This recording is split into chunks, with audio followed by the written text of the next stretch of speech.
vais faire une confession honteuse.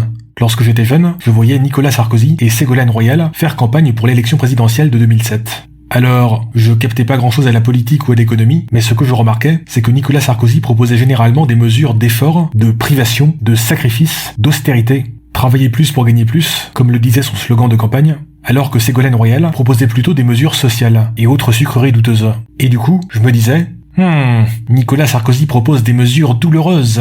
Cela montre qu'il est sérieux, qu'il est lucide, qu'il ne ment pas aux Français. Alors que l'autre, là, elle nous promet Disneyland. C'est pas très sérieux.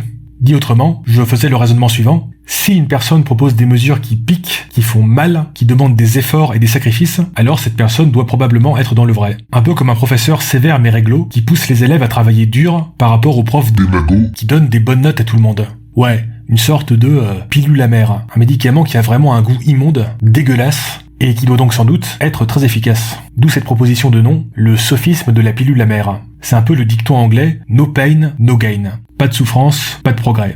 Alors, c'est une heuristique comme une autre, mais, comme souvent avec ce genre d'heuristique, ça devient un problème lorsqu'on considère que ça nous dispense de regarder plus loin, et de vérifier si cette intuition est confirmée par les faits. Et une bonne illustration de cet écueil, aujourd'hui, ce sont certaines réactions au programme de la NUP, NUPES, Noops, bref, notamment les réactions de personnes d'un certain âge, financièrement aisées et économiquement très libérales, pour ne viser personne, qui, comme moi en 2007, considèrent qu'il y a trop de cadeaux sociaux dans ce programme politique. Ce qui indique logiquement que ce programme n'est pas sérieux et doit donc être rejeté. Et peut-être que c'est le cas, mais ce programme est quand même soutenu par plus de 170 économistes.